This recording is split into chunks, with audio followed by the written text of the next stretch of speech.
Subscribe करें मेरे channel सावरिया फिल्म्स ऑफिशियल को और बेल आइकन दबाएं मेरे वीडियो सबसे पहले देखने के लिए। प्रेम से बोलो दुर्गा मैया की।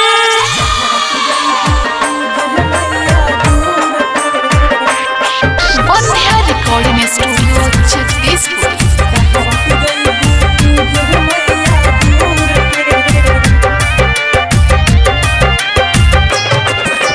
पूजा है भौजी मैया जगदीशपुर के, कहवा तू जइबू पूजे है मैया दूर के। पूजा है भौजी मैया जगदीशपुर के, कहवा तू जइबू पूजे है मैया दूर के। दूर के अरे दूर के अरे मैया दूर के। पूजा है भौजी मैया जगदीशपुर के, कहवा तू जइबू पूजे है मैया दूर के। पूजा है भौजी मैया जगदीशपुर के, कहवा तू जइबू पूजे है मैया दूर के। डीजे ब्रजेश चकिया, डीजे ब्रजेश चकिया।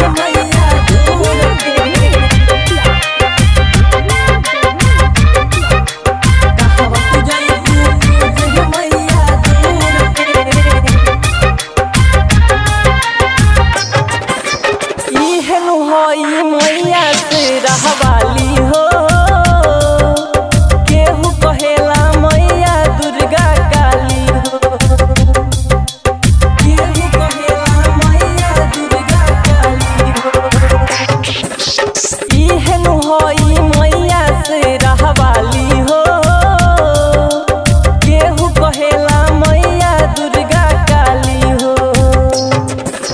जब बहाड़ी मैया हमनी के गाँव में, पूजा है भौजी मैया जगदीशपुर के, कहवा तू जइबू पूजे है माई दूर के।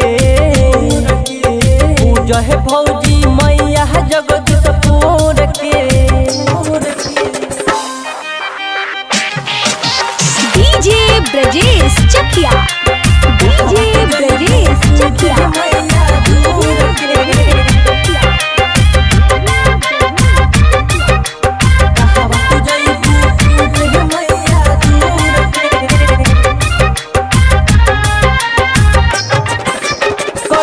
भौजी पूजा तू सब दिन हो,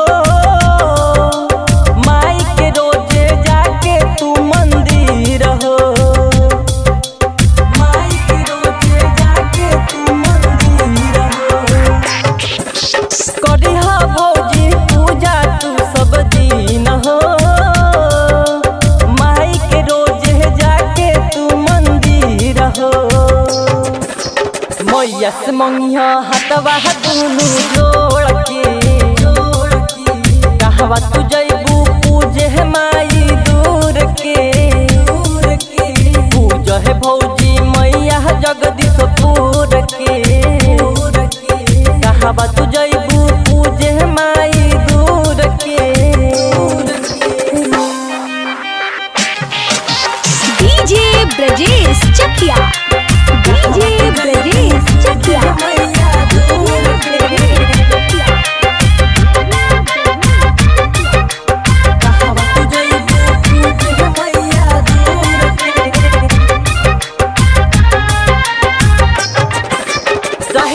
गोलू मैया के पुजारी हो, गावे भजन सोनू मैया दुआरी हो।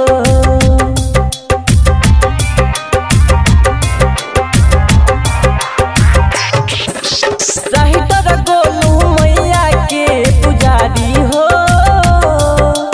गावे भजन सोनू मैया दुआरी हो। लागेला भीड़ भौजी हवा भोर से, कहवा तू जइबू